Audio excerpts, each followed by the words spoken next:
Invité du jour de Matin Première, l'acteur, metteur en scène, réalisateur, humoriste et à ses heures, pas si perdu que ça, chanteur, Pascal Légitimus, bonjour. Chanteur, ah oui.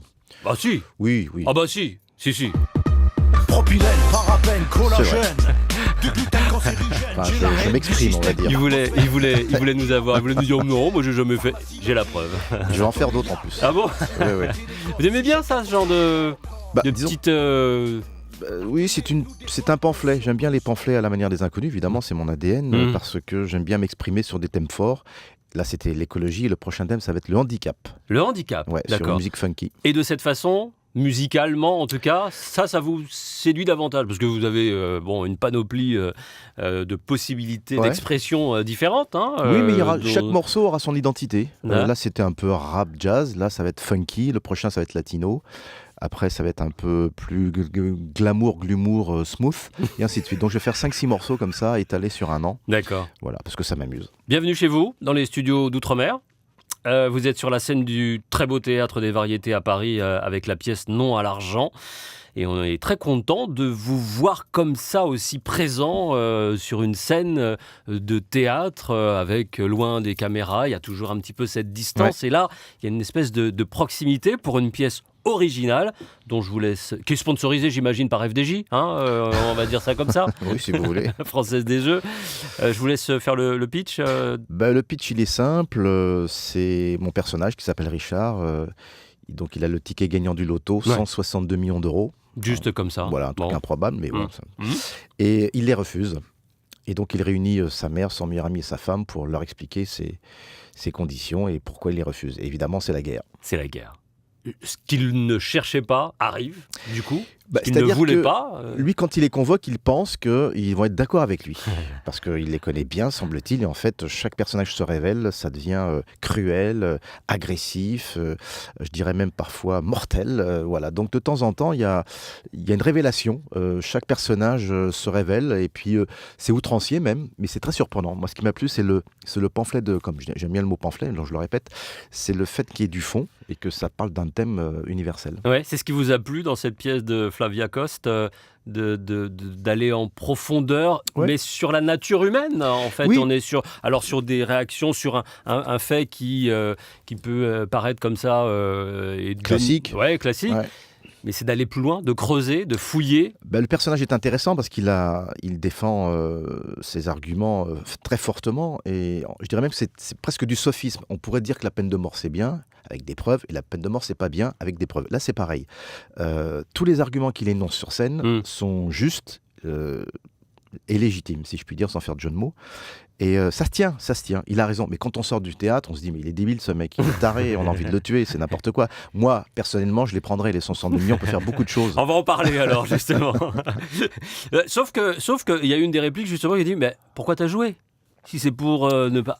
Et Il donne une raison. il y a une autre voilà, raison qui est celle-ci. qui est fondamentale.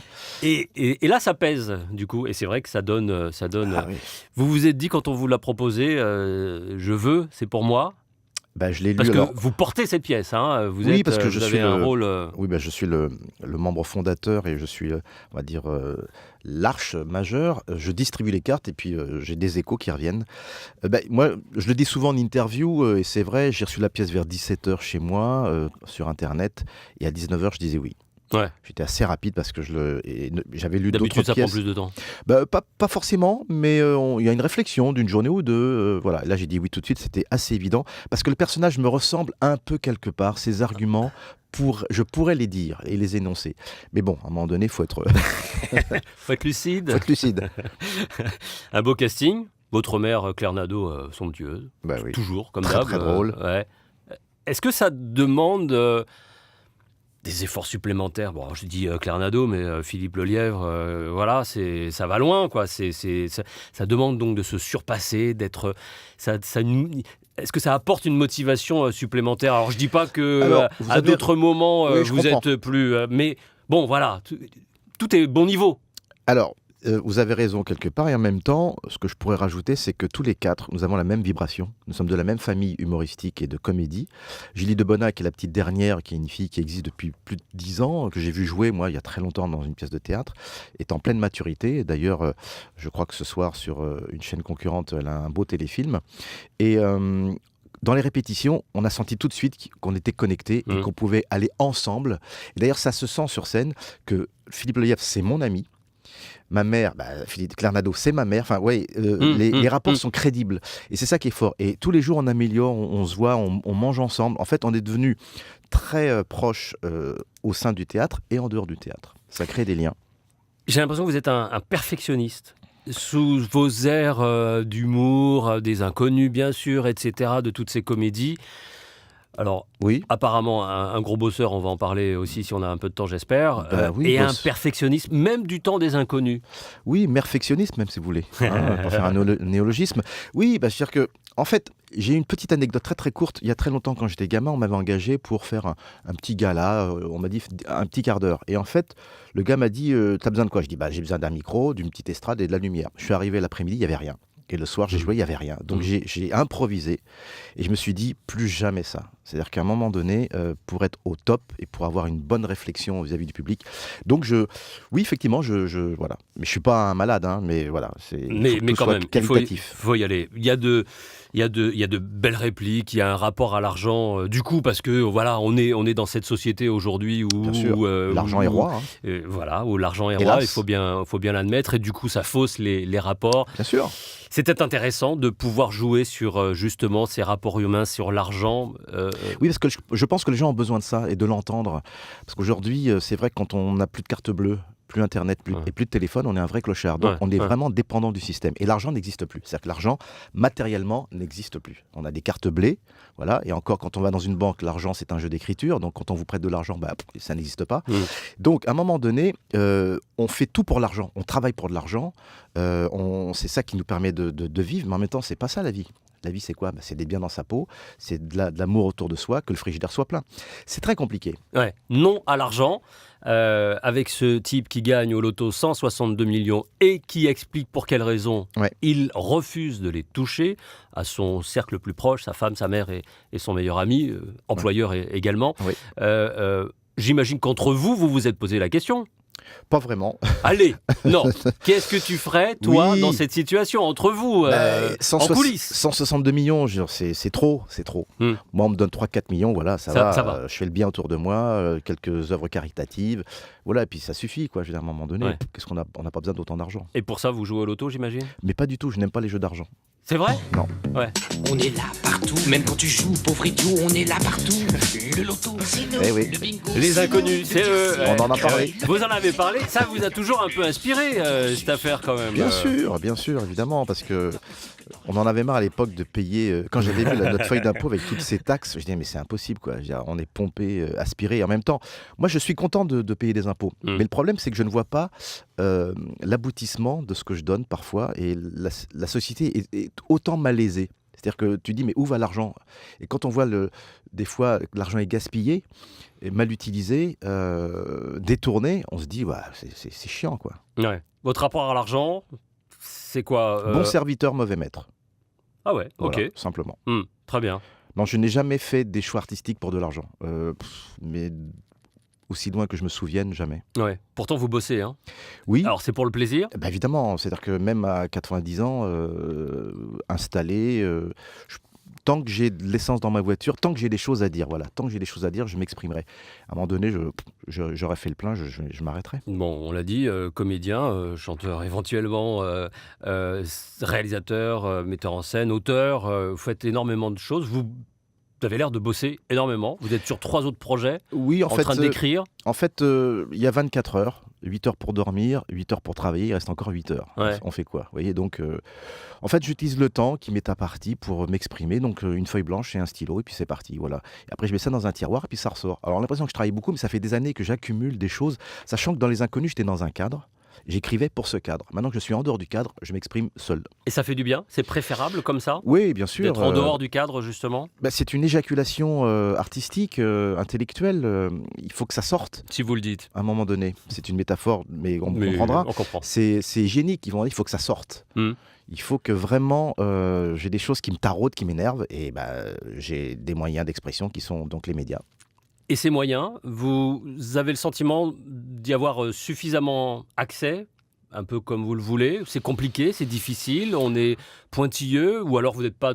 Est-ce que vous avez le sentiment de ne pas être en phase avec la demande du moment, Je suis pas en phase, j'essaye d'être le plus naturel possible, le plus sincère possible, évidemment.